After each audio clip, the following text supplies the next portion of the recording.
Welcome to Zero Limits Living. I'm Dr. Joe Vitale. Every week I bring you inspiration and information to give you a better life, a happier, healthier, and wealthier life. This show has become so popular that it's now seen or heard on 1,000 different platforms across the galaxy. And that includes Roku, Apple TV, Amazon Fire, YouTube, and probably anything you can name. I'm putting them all in one place to make it easy. So you can go to zerolimitlivingtv.com and see all the episodes as they are made and posted. Next, people ask me about coaching and accelerated change and transformation. I started a coaching program almost 20 years ago. I trademarked it. It's a system that's proven to work, and you can check it out for free. Go to miraclescoaching.com and get your session, miraclescoaching.com.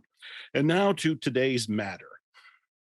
I've written a lot of books and recorded a lot of programs to help you attract more money and be comfortable with money. Everything from the Awakened Millionaire to Money, Love, Speed to the Secret to Attracting Money. I don't even remember all of them. But every now and then I come across something that is so good and so much better than my own stuff that I just go crazy wanting to tell the world about it. And that's what's going on today. My guest has good news about money for you. So let me introduce him, and I'll read the bio, so I'm not making anything up here. All right, Derrick Kinney is changing how you feel about money. He believes money is not bad, and good people should have more of it. He wrote a great new book, Good Money Revolution: How to Make More Money to Do More Good. After applying these proven principles with thousands of clients, Kinney sold his multi-million-dollar business to teach these success steps to you. As CEO of Good Money Framework and host of the popular Good Money podcast, Kinney visits with influential business and thought leaders to inspire you to make more money and use it for good. Known for making complex financial topics easy to understand, Kinney is a sought-after guest on local and national media, where he has been interviewed on CNBC, Fox News, CNN, Fox Business, PBS, Cheddar News, and the Wall Street Journal, among others.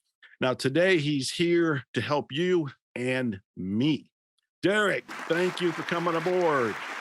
Joe, it's a real honor to be with you, and I would say being on your show now probably trumps all those other TV episodes I've done. I'm excited about our time together today.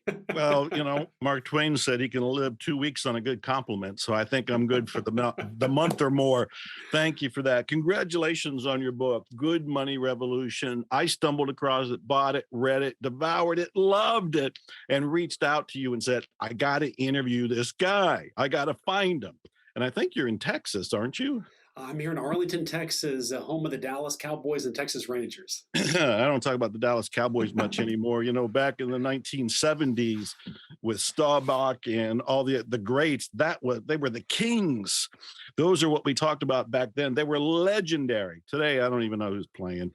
I don't know. It's funny story about that. I was sharing this with somebody else, that there's always this meme that goes around every year where there's a young person, and then there's two sort of older women dressed in Dallas Cowboy cheerleader uniforms. And the meme is, these are the cheerleaders from the last time the Cowboys won the Super Bowl. I love it. Well, I'm in Texas too. So here we are celebrating the great state of Texas. Yes. Anyway, I wanted to know a couple things. First of all, did you buy your dog a Dogachino, or what was it? A Puppuccino. A Puppuccino. I saw it on Instagram yesterday. Yeah, so my dog loves to ride in the car with me. She's sort of my favorite errand running buddy, but she has this sense when we pull up to a drive-through, she always expects to get something good, which is in line with what we think about. We want to think about the best part of our lives. And so she can smell Starbucks and she just starts salivating. So they give her a little cup of whipped cream, a puppuccino, and she devours that thing. So she loves it. Well, I'm waiting for the time when our pet, we have a young French bulldog just getting out of the puppy phase, that we can take it in the car without putting it in a carrier so it doesn't claw up the very nice cars that I'm driving. Anyway, all of that aside, we want to talk about money, and I want to go back. Were you always comfortable with money growing up? Were you at peace with money? I viewed money as a tool, and Hmm. I was the kid who was fighting to get a job before I was 15. Hmm. And I worked at a grocery store and making $3.35 an hour, which incidentally was the very first sweet number when I owned my own business because I wanted to remind myself of where I came from. So I was in suite 335 to always say, Derrick, just because you started there doesn't mean you have to end that story there. And I always viewed money as a way to have a better life for myself. But there was a part of me, Joe, that was empty until I discovered giving money. Yeah. And so part of the motivation was even in my church, we would have this food bank once a month on a Saturday. And I wasn't old enough to have a checking account. So I remember with my left hand, my opposite writing hand, I would write on the envelope, hey, please deposit this cash and give it to the food bank so they wouldn't know who it was me. But there was a joy that I felt, and it might have been 10 or 20 bucks, but I felt like anonymously I was working and somebody else's life was about to get better because of me, but Mhm. I wouldn't know who they were and they wouldn't know who I was. And there was just sort of something magical about working for a bigger cause. And that's where I think the kernel of that started. Yeah, but why? Why did you start giving? What prompted you? What was the kernel that got in your brain and said, "Well, let me do this"? Most people do not think that way. In You case you know, didn't know. yeah, and I think to your point, I don't think I did know that. I just thought that's what everybody did. But Mhm. I think because I didn't come from very much, it wasn't that, my parents talked about how bad money was or the lack of money in our family. And I do talk about that in the book that it holds people back so Mhm. much. But I saw my parents working so hard and us really not making any progress. I mean, I saw my dad and mom working and coming home and really at jobs they didn't really care for to provide for my sister and I. And I thought there has to be a better way than that. And so I wanted to become independent as quickly as possible. And like I said, tithing to my church, I think was Mhm. paramount to me. And I Mhm. didn't think much about it, but I've begun to realize after the fact that by giving, it was a universal thing. I mean, I feel like it was God blessing me, but it was sort of when you give, it all comes back around. And Mhm. now on a much bigger scale, there's that expression that what you do with little will determine what you do with much. And Mhm. so many people I talk to say, well, Derrick, I don't have the money to give. When I have more, then I'll do more. And what I tell them is, you know what, when you have more, you'll just do more of what you're already doing. And that's just the Exactly. sad reality. Right. Well, there's so many questions. Everything from you must have been the most unusual person looking for an office because you would say, "Oh, I don't really care about the location. It has to be 333 or 335." That's what seems unusual to me is that you had to go find a location that matched the first wages you were making. The second thing is the whole idea of giving. We've all heard it. We heard about tithing. We've heard about giving. When I was homeless, when I was in poverty, I heard it. I Yeah. read it, but I couldn't do it because the mindset was I'm already broke. How do I give out of nothing? And of course, the stark reality is we always have something. When I had $1 in my pocket, I had $1 in my pocket. Right. How do we get past it? What I want to do with this show is really help as many people as I can move past those blocks. I know the power of giving. I've written 2 books on giving, karmic Mhm. marketing being one of them. And I'm on board with you. But how do we move the masses? How do we move the needle? How do we get them to open? How do we get them to consider you giving works? Well, Joe, let me share a story with you. So I was in the office about a year or so ago on a Saturday morning, and I was catching up on some things. And when I walked into my office, I saw the voicemail light blinking. And Mhm. I can go down a rabbit trail quick. And at first I resisted checking that because I had some other stuff I wanted to get done. But a voice inside said, Derrick, you need to listen to that message. And to my shock, Joe, was the voice of a panicked woman that said to me, and she was a client, she said, Derrick, you have to call me back right away. I bounced a check and now they're sending me to jail. Mm. Well, my gosh, I had never heard anything like that before. So I knew this news would only get worse if I waited until Monday to call her back. So I called her right away and I said, hey, I got your message. Tell me what's happening. She said, Derrick, I bounced a check, they send me a letter, and now they're going to send me to jail. I don't know what to do. And I said, okay, first of all, tell me about the check. She said, well, I forgot to move money from my savings to checking. I wrote a check, it bounced, they're going to charge me for it, and now they're going to haul me off to jail. And I said, okay, we can call the bank Monday and take care of moving money around, but what I'm most interested in is why do you think they're going to take you to jail? So she begins to tell me a story, Joe, about when she was 7 years old.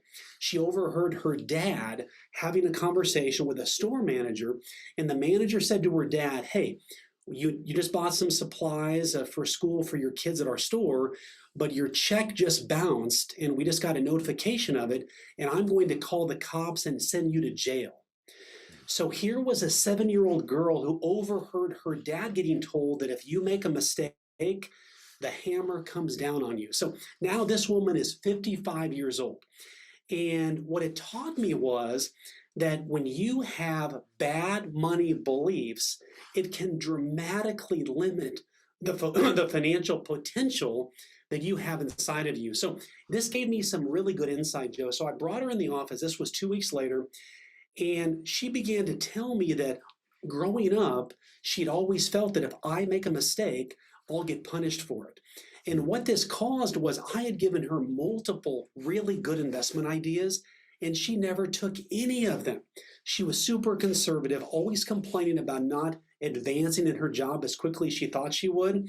And what we uncovered was that 7-year-old belief that she had harbored and held on to and reinforced all her life was holding back almost every aspect of not just her financial life, but her life in general. So get this, within 3 months of us talking about this, of us taking a pickaxe and knocking that belief out and revealing it, she got a promotion, a $20,000 a year raise, was making more money because now she was believing in her ability to take risk.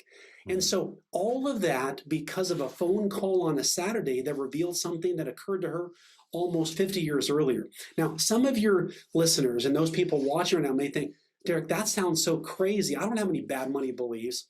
Ah, I think if you're true to yourself and you ask yourself right now, as you're listening to this podcast and this interview, am I at 100% of my potential? Am I literally on freaking fire right now? And if you can't answer yes, there is some bad money belief that is holding you back, and you've got to peel back the onion. And it may be hard because you build defense mechanisms to counteract that, because on the outside, this woman looked really successful. And most of us do, but on the inside, we're crumbling. And I just say that's not right, and it doesn't have to be that way.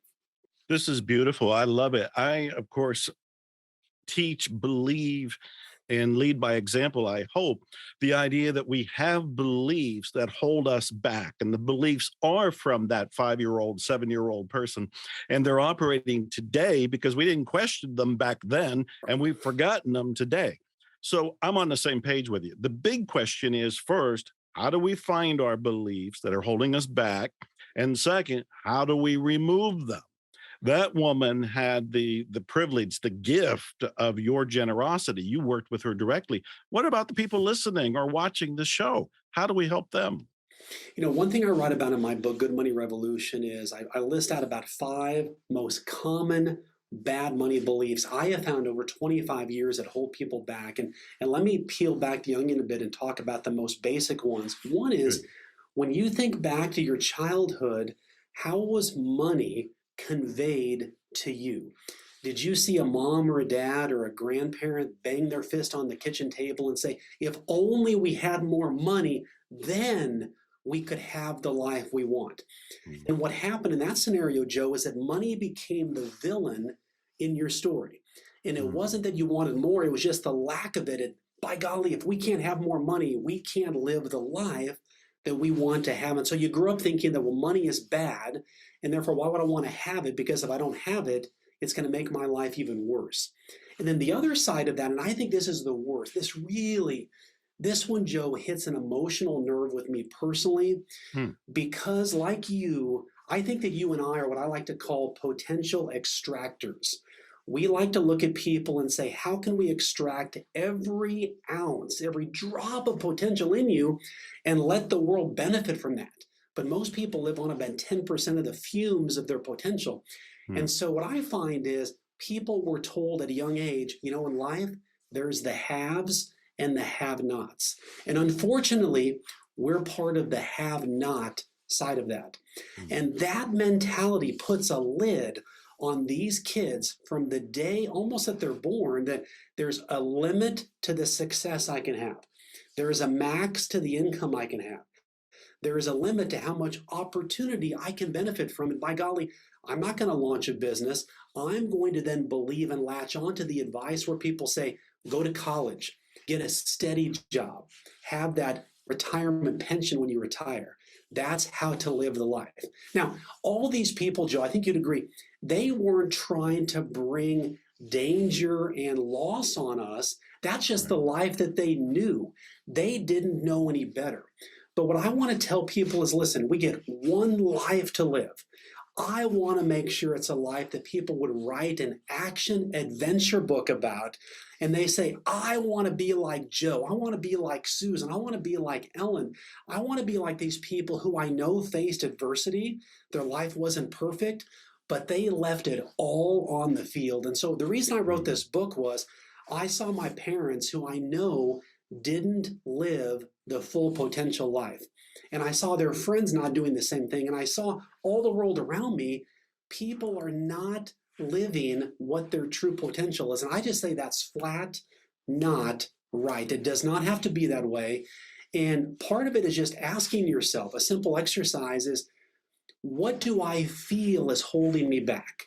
What mistake have I made in my past that I was most embarrassed about? What hurt me the most? Now, by asking that question, I'm asking people to go to a deep, often dark place. And so I want people to recognize that you're going to have to go down before you can come back up again. And if you can uncover what that problem was and why it held you back, then you've got the tools to build a new house. Then you can use that tool yourself to figure it out. Go to a licensed professional to help them help you figure it out. The bottom line is, if you keep doing what you've always done, as you know, you'll get what you've always got. And I want to counteract that with a big punch of the gut. We can't stand for that. Now, I love this. There's a couple of questions that come to mind is, first of all, can we do this on our own? Because when you're talking about doing a deep dive into what we'll call the darkness, and you're looking in the past, which could have some gloomy moments here, because I know the fights that my parents had, they were over money. And most Yeah. of the time, the messages I achieved and received back then was money was bad, money was limited, money didn't grow on trees. I mean, there was a whole lot of them, and I remembered most of them. How do we can we do it on our own? And then second of all, how do we change it, release it, free ourselves from it? One of the things I do with my family every year is we have a family goal setting meeting.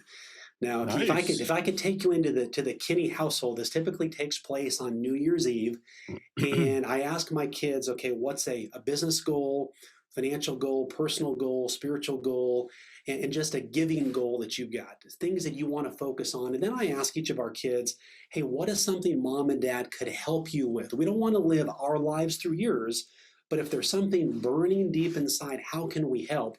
And then most importantly, I ask them, when you achieve those goals, how will you feel? What is the emotion? Will you feel confident? Will you feel courageous? Will you feel like you can conquer the world? Because when things get tough, when things hit the fan, so to speak, you want to latch on to, this is the emotion that I want to feel when I reach the other side. And so the way I would answer your question, Joe, is the emotional attachment, I think, is critical, as I've coached many, many clients through this process, because they don't want to go to that dark place. They just think they can fix it on their own by buying a new book or listening to a Mm, new video mm, or doing something new, and the newness will counteract the old baggage that they've tucked away. And it's not the case. It may help temporarily, but again, we're working on the outside and mhm, not the inside. These bad money beliefs are deeply embedded. in our minds that can hold us back. And so I would just ask people to say, look, what is something that you know that's bothering you? If you were to talk about what's in your closet, what's the skeleton in your closet, and in a journal, write that down. Hmm. And write that down how you feel like that has held you back in areas of your life like your family, relationship with your kids, with your financial potential, relationships with your friends, and just begin to write it out to get it out of you onto paper is very, very therapeutic. There's Mhm. no copay, it's free. And the bottom line is it just releases that out. And now you can pull yourself back and not be in the fire, but observe the fire and see what is about that that's holding you back. Then I would encourage people, if there's a loved one, if it's your spouse, your significant other, whoever cares about you the most and has your success as their vested interest, I would be willing to share that with them and say, look, I want to share something near and dear to my heart. Are you willing to go down a path with me to help me be the best version that I want to be? Because if they say yes to that, that's going to supercharge your relationship with that person, but it's going to help you be more vulnerable and really let this issue breathe and give it some life so that we can begin to transform it. Because again, my passion, I'm going to show you my profile, Joe. I've got Sure. a very big nose, as you can see. My nose is much bigger than the national average, okay? Because of that nose, I was bullied. I was teased. Really? I had a whole lot of negativity thrown at me from the sixth grade up until about the 10th grade. It was ugly. There were times of loneliness and despair. But one of the things that I did, my mom gives me this book by a woman named Judy Zarifa, and the book was called Go For It.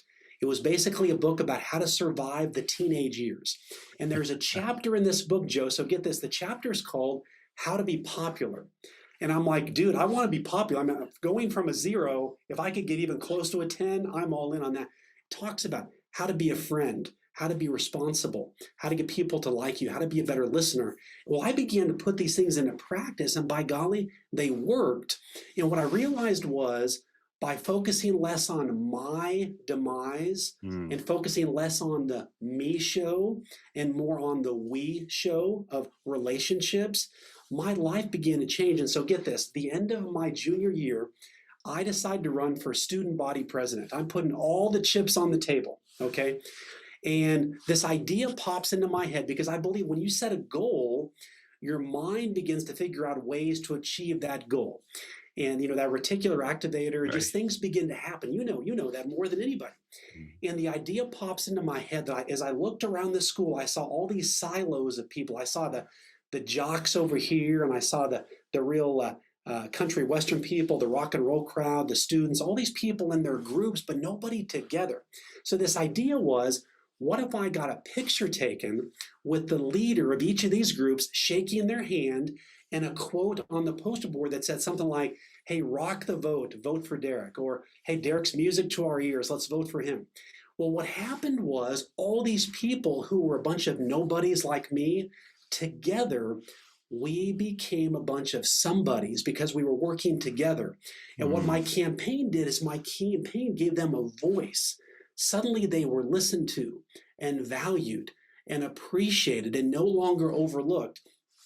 Man, I get emotional thinking That's about it. beautiful. That's I get beautiful. emotional, Joe, because it was real. It was a moment in my life that transformed me personally. But even at our class reunions, 30 years later, people say, Derrick, do you remember when you ran for student body president? I said, yes. And it helped them become a better version of themselves. That is so wonderful. What a great story. And I'm so glad that you were given a book that actually made a difference because you can tell by the books behind me, I'm always reading and always looking for something. I wanted to read something from your great book, Good Money Revolution. Everybody go get it. This was a turning point for me because I saw this. I actually folded back the page. I I saw actually that. Yeah. highlighted it. I'm becoming one with the book. This is the untold secret to making more money, giving it away. I called it the generosity purpose, which I want you to explain in a minute, but I want to go down to the other line I highlighted. Connect your cash to a cause, your money to a movement, your profits to a purpose. This is what changes everything. This is the generosity purpose. When I read that, that's what I went looking for you because I said, I want him to explain this. I think this is a turning point in all of our understanding and relationship to money. And I totally agree with what you're already bringing us to the point of going to our past, looking for the limiting beliefs, journaling them, sharing them, releasing them so that we can have, much like the woman you talked about earlier, the transformation. But what about the generosity principle? Tell us about that and the importance of it. Yeah, so let me take you back into my office again. There was a gentleman named Dave that came into my office, a longtime client. And you know those relationships you have, Joe, where you can just tell something's wrong with someone simply by Mm, their body language. They don't even have to say a word. You just know something's bothering them. Well, I could mhm, tell Dave was carrying the weight of the world on his shoulders. And I said, Dave, what's going on? And, this was a successful small business owner in town. His family worked with him, had everything, had the world on a platter, at least on the outside. He said, Derrick, I'm just not motivated to go to the business anymore. I just don't have that sense of meaning or why am I doing this? He was questioning what his purpose was. And for some reason, Joe, the words just shot out of my mouth. I said, Dave, is there a cause that you care deeply about? And I could tell the question stunned him. He sat back a little bit and took a moment to gather his thoughts. And he said, Derrick, there was a trip that my family and I went on many years ago.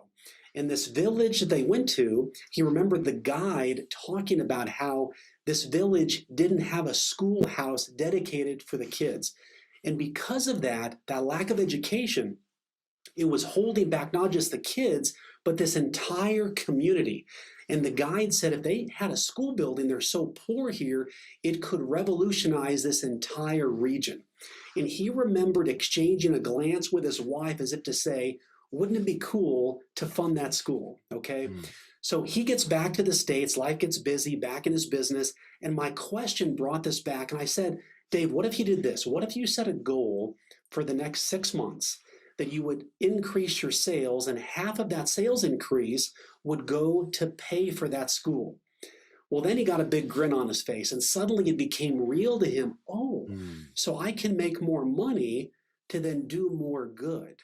And I said, and we began to come up with a strategy of, you can reach out to your customer base and let them know that, hey, going forward, my generosity purpose for my business is a portion of all of our profits is going to go to help make people's lives better. And he took a picture of the region, took a picture of what the school might look like. His customers got excited. His employees got excited about working for a business with a cause. But more importantly, Joe, Dave got excited. He was reinvigorated because now his job mm. meant something. His work was purposeful. He comes Mm, back in 3 months later. He looks younger. He looks more excited. He looks like he's bringing his A game. And I said, Dave, how you look then to now is completely different. What happened? And he said, Derrick, when you told me about the generosity purpose, I gave it some thought. I implemented it, nothing to lose. And our sales are already up 20% over the past 3 months. And what he mm, realized was that he was in a consulting business where it was a commoditized service. People could buy what he was selling from anybody. So there was nothing differentiating what he did. But the differentiator was the generosity purpose. And what we mm, know now, research backs this up where people want to work with companies where there is a cause, where they know they could buy this widget from anybody. But if it's a widget that makes the world better, they want to do it. And we now know they'll often pay more to help make the world better, or even their local community. So here mm. Dave was making more money, and he realized that the more money he made, he could do more good, which then incidentally, the more good he was doing, wanted him to make more money. And it was this Right. revolution, this cycle that we see now that, and I'll tell you another quick story. Another woman who coaches ultra wealthy people was telling me, Derrick, I got a hold of your book. And at first, I was advising my client to sell his business. He wanted to sell it and then do more good. And what she said was, once I read your book, I told him, no, no, no, you got to keep the business. Keep your business. Now grow the business and use the motivation to do more good to grow your business to make even more money. So it can be a both and equation. Mm, mm. I love it. And I think I read maybe on your website's goodmoneyframework.com, that all of your profits are being donated. That's right. That's right. Yeah, my generosity purpose is that I have a passion for investing in the lives of young people. I'll Hmm. give you an example. As we record this, last night was Tuesday night, and every Tuesday we have what we call family dinner. So we invite young people, young marrieds, college students, whoever wants to come over. We provide dinner, and we just talk for 3 hours. It's open conversation. And last night, it was so powerful. My daughter came as well, and just to hear other people's opinions. There's a misnomer that the older you get, automatically the wiser you get. And I Right. believed that as I was younger, but I realized not the case. Oftentimes people just get older, they're just older. And what Right. I learned is to stay wiser, you need to associate with people younger than you and older to hear what both sides are saying. And it Mhm. gives you great holistic wisdom. But there's a business club that I've taught for 10 years in my kids' school. And the principles of that are to help people know you, like you, and trust you. Yeah. And what we talk about, so much of school today is about the numbers and the X's and the O's and the strategies and the tactics. And Joe, the bottom line is that if I like you, I will probably be more likely to do business with you. And if you like me, you'll be more likely to want to do business with me, as long as I'm competent and caring and those kind of things that keep my word. But Mhm. you might be the smartest person listening to this show right now, but if no one likes you, knows you, and Mm. trusts you, you will never make the money that I feel you deserve or you're capable of. So part of this is a belief in building relationships, investing in others, but also then having the ability to know what you specialize in, what are you really good at, what problem can you help people solve that they want to pay you money for, and then doing a whole lot of that to make more money to then do more good. I mean, you do those things, you're going to be living your life that you've always wanted but never thought was possible. One thing I want to look at is how much to give. And I don't mean off the top tithing kind of giving. Much like you had said, when people buy the Good Money Revolution book, what would be your royalties, your profits, you're going to donate 100%, as I understand it. Yep, A that's few right. months, a few months Well, back, hey Joe, with you don't make a lot of money writing a book. I didn't write the book. I didn't write the book to make a lot of money. There's points in your life where you have something of value to the world, and you're Mhm, doing the world a disservice if you don't release it. mhm, I think I might make $3 or $4 a book.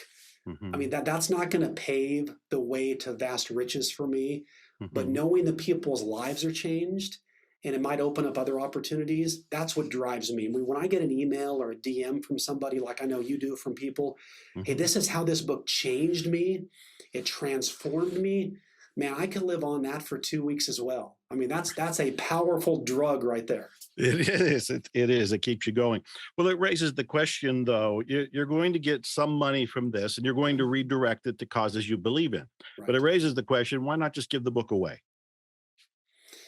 That's a good question. I candidly hadn't even thought about that. What I'm doing now, part of the book, I always believe that value needs to have a price tag with it.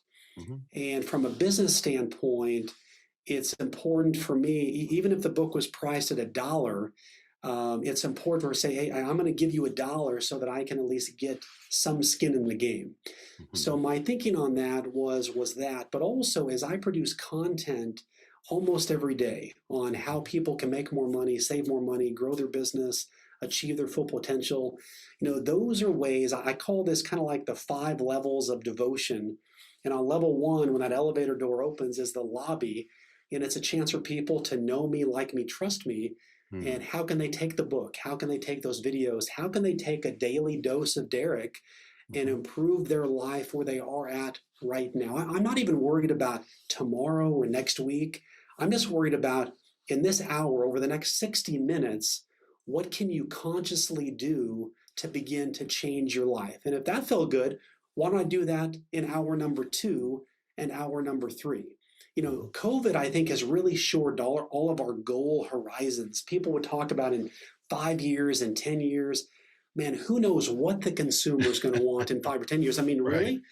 But Right. we know that their habits are changing day by day. So I just think if we can make an investment in ourselves and say, okay, this hour, I want to accomplish this. What can I look back on this past hour in the rear view and say, I'm proud of you, Derrick, because you held your promises to yourself for this hour. That's a powerful way to begin really building the wealth and your Mhm. net worth as you as a person. I know that you have some freebies when people go to goodmoneyframework.com. You've got videos, you've got a course, you've got some other things there. So I was only speculating on why not just give this for free. But I also know in my experience, when you do give it for free, it's not always respected. Yeah. They don't always go in and actually read it. So I think it's smart to charge for it. Go in and give whatever your profit is away. But why 100%? What I started to say earlier was a few months ago, when Russia invaded Ukraine, I had left both countries. I have friends in both countries, and the ones in Ukraine were suffering and telling me about it. I was just about to come out with a new program, and I decided that, well, I'm going to go ahead and release the program, but 100% of what would come to me, I'm sending to Ukraine war relief. And the results were, first of all, I had more sales for that program for than just about anything else I had done. But as I'm sitting here talking to you, I can't help but wonder, why did I do 100%? Why didn't I do 90% goes to Ukraine and I pocket 10%? Why are you giving 100% and not just 90% and pocket 10%? What's the thinking or rationale? I know you can't tell from me, but maybe you can give me an insight. I mean, as you say that, Joe, the hair stands up on my arms. Hmm. And here's why. I think it takes me back to when I was a kid and I just felt like I wanted to give to help make people's lives better.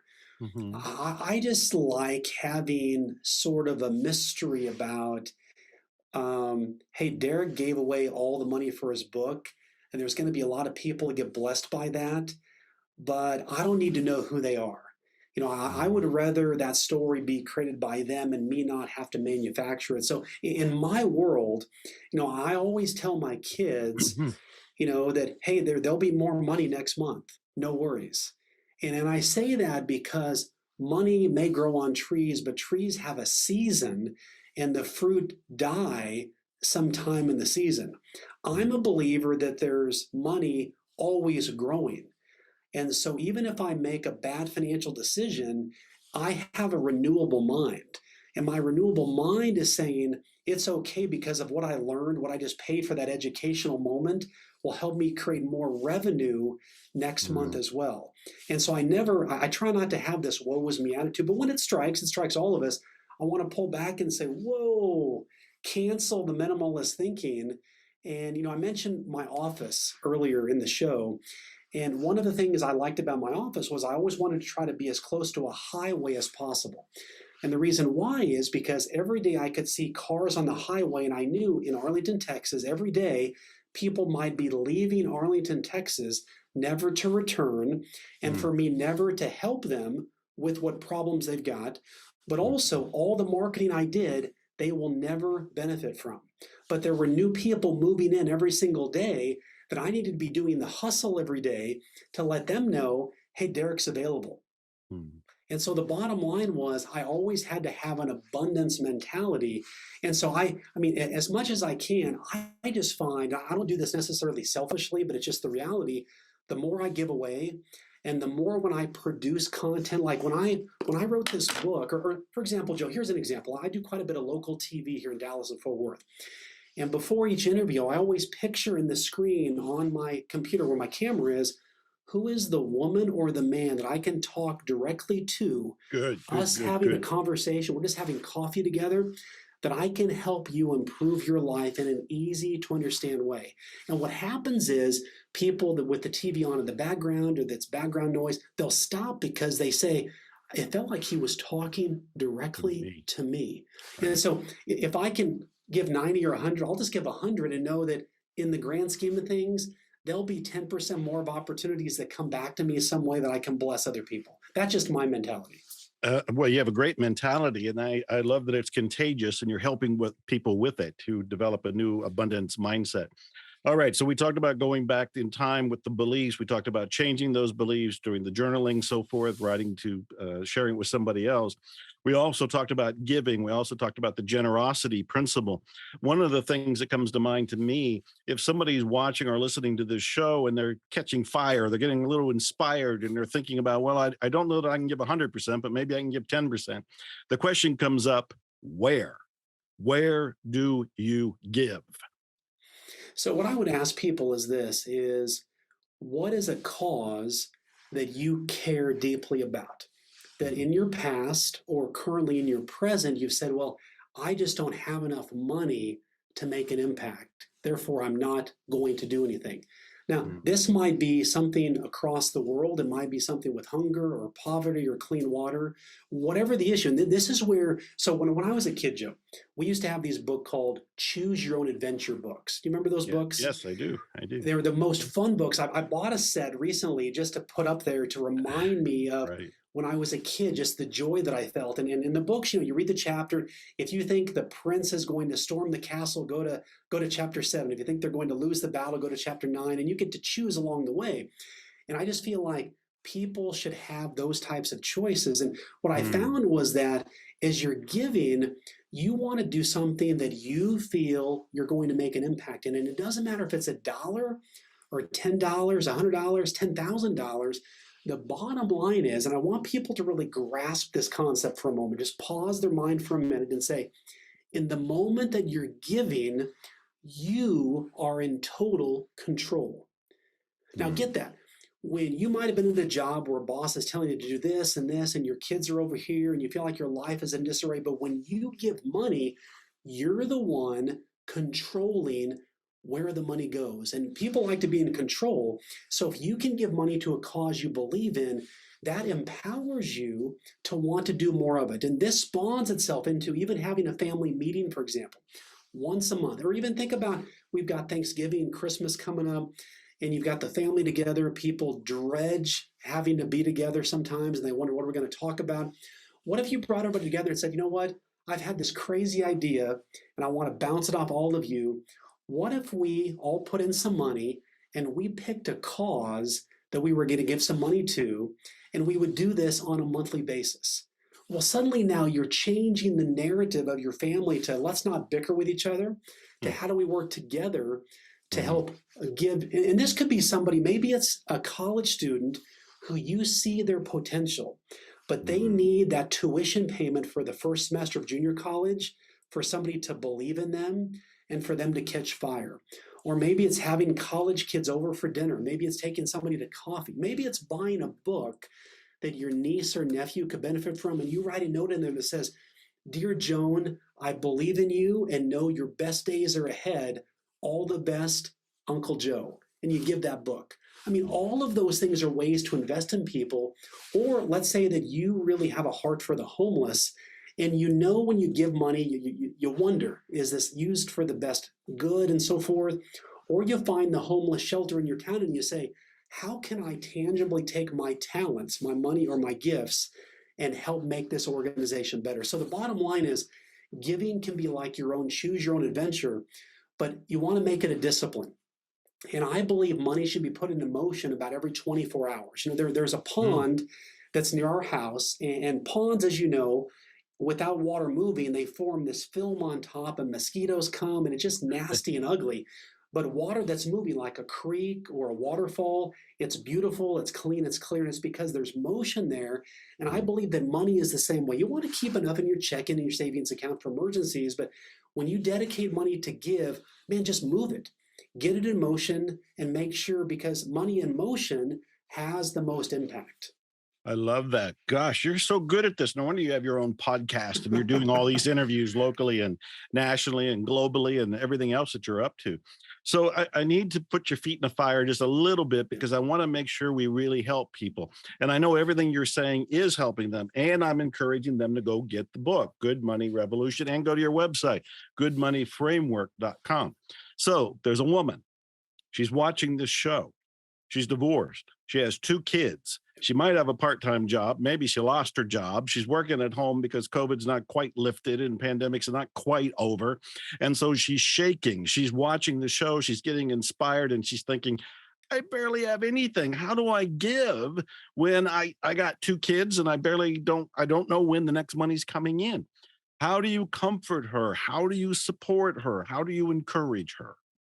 Well, first of all, what I would say is her situation is very, very common. And I know many people are hurting right now in that exact situation. So, given your current situation, I would say it may be very hard for you to give. I mean, you could sacrificially give, maybe you give a couple bucks here or there, but let me give you some tools that, based on the job you have, could help you make more money. I think that's going to be the biggest lever that you could push. Now, one thing that we have right now going for you is power has shifted dramatically to the employee from the employer. Because if you're valuable and people don't want to have to retrain, rehire, find someone new, they'd rather keep their existing team. So let's say that you are the administrative assistant, you might be a manager at the company you're at. You want to ask yourself three questions. What can you do in your current role to increase sales? What can you do in your current role to reduce costs? And what can you do to increase the business? So, whatever your role is, you want to ask yourself, and it could be in your position or just something you observe in the business itself, and you want to take a little bit of time and write out, here are your ideas about how you could help the company make more money. Because the old way, Joe, is to bang on your boss's door and say, look, I need to get a raise because I need more money. And the Hmm. truth is, and I hate to be the calloused sage on your show and say, your boss doesn't care. Your boss cares about them. And besides this show, their favorite radio station is WIIFM, which is What's in It for Did it Me. for me. And so you want to be the person to play to that station. It's not just the me show, it's the we show. We talked about this earlier. So you want to schedule a time with your boss. And I know this is going to take courage and boldness to do it, but nothing to lose. You're going to keep making the low money you're at now, or here's a chance to make more. There's no downside except you're going to continue making the same money you are, and typically you don't. We find that people that go to their boss with a plan and the boss likes the ideas and agrees to, hey, in 90 days, if some of these pan out, I will give you this raise, and you negotiate that raise. We find about 80% of the people that do this have success, because bosses love when people come to them and not just ask for the raise. They say, I Here's an want to idea. add value, and therefore you become more valued. We're hearing stories of people that get a $5,000 raise, $10,000 raise. There's ways where you can identify that you could take more off your boss's plate. You take it on, give them more capacity to grow the business. They share some revenue with you. We've heard people getting licensed or getting an advanced degree to then be able to do more inside the company. So, what I'm asking people to do now is to think differently and ask yourself, if you're not living the life and making the money you want right now, you're going to have to do something different. You can't rely on the crumbs of the government that they're tossing to you to live the life you want. So, I Hmm. know that right now this woman's life may be difficult, but think about in your current job, can you help them make more money? That could be the best path to you making more money. And Joe, let me add one more thing. People talk about the side hustle. And people, I think, overcomplicate side hustles. They think, I've got to go back to college. I've got to get my computer science degree. Ask yourself one question. In the course of your life, what is the one problem that you find yourself helping solve for people on a regular basis? Think about at your job, with your family, your kids, your friends. Do they ask you to book their trips for them, organize events, proofread papers, do their website, whatever it is that you find them commonly asking you to do? That is your focus group telling you you're proven, you're good at this skill, and you can charge people for it. So you might, from this show, you might have just been able to find a way to make more money and launch a side hustle. That could be a couple $1,000s a month extra that you didn't have prior to watching. I am so glad that you said that because I was going to ask you about side hustles. Yeah. So telepathically, we were right there. Now we're going to run out of time. They've already sent me a signal and a flag Okay. and put one on the field, but I got to ask a couple more questions. One is, um, what were you hoping I would ask you about? What were you itching to talk about? You said, I'm going on Dr. Joe's show. I really want to tell him and his viewers. Was there something? Well, I'll tell you, Joe, just candidly, you were gracious to post a very nice video about my book Huh. on Amazon I even and on forgot I did that. Instagram. You're right. I did. And when you did that, I told my family, Dr. Joe, because you've been someone that I've read your books, I've respected for a long time, and ultimately in life, when people you respect then respect you, it's a Mm, powerful moment. And so I'm just being mm, very transparent with you that was the moment for me. But the reason that I have always liked your work is that you are a forward thinker. You're a visualizer, you believe in what's possible, and then don't just sit back. You put your foot on the gas pedal and you go. And that's the type of person I am. So that's what I was hoping you would ask is, hey, Derrick, how can we implement these principles? I like the last question.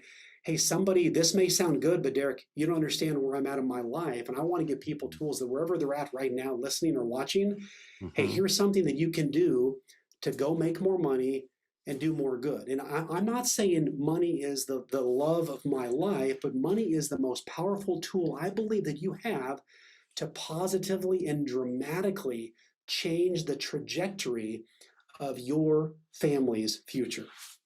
So beautifully said. Well done. Do you have any last words before before I close the show? Joe, one thing I was going to mention for people that might be kicking the tires on the book, I want to Yeah. get this message to as many people's hands as possible. Yes. We're giving away the first 5 chapters of the book for free, and you can download those at goodmoneychapters.com. Goodmoneychapters.com, the first 5 chapters for free. You'll get the forward, the first 5. At least it gets you some immediate value right away just Mhm. from hearing this conversation. That is remarkable, and that is a great gift, and that is very generous. Derek, I can't thank you enough. You have profoundly influenced me and all of the people that will watch and hear this. I absolutely love your book, Good Money Revolution. You did fantastic. I forgot I made a video endorsement or review or whatever they call it Yeah. and put it, I've done that maybe twice in my life. I did that for Dr. Benjamin Hardy, who I ended up interviewing. I Yeah. didn't do it for that reason. And I did it for you. And I didn't do it to get you here. I did it because I love the book. Well, So it meant a lot to me. So just know that when you do nice things for people, you never know the impact it can have. So it meant a lot. I appreciate it. thank you. Everybody, I'm Dr. Joe Vitale. You've been watching Zero Limits Living. For the record, episode 38 a while back was all about how to attract money. And I went through a 7-step formula to do it that's based on my book, Attract Money Now, which is free at attractmoneynow.com. But if you want to watch that episode, my guest didn't show up that day. And I spontaneously gave away a 45-minute tutorial on attracting money, which is in alignment with what Derrick has been talking about with his book, Good Money Revolution. All the episodes for Zero Limits Living are being put up at zerolimitslivingtv.com. Be sure to go get your session of Miracles Coaching. Check it out. Get your questions answered. It's a system that works. Trademarked it almost 20 years ago. Go to miraclescoaching.com. I want to thank Lux Media Studios, Candace Barr, Nick, who's running the camera equipment today, and all of you for watching and making this show so popular. Expect miracles. Thank you. Glutathione is a big word. It's the body's own master antioxidant. It's a scavenger for free radicals, bacteria, and viruses. There are no products in the market with the ingredient NASET. NASET increases the production of glutathione that's in our body already to strengthen and enhance our immune system, elevate sense of well-being, support muscle strength and endurance, cognitive function, and liver support. It helps with increased energy and blood sugar regulation. Get your bottle of GSH Plus from www.salvationnutra.com.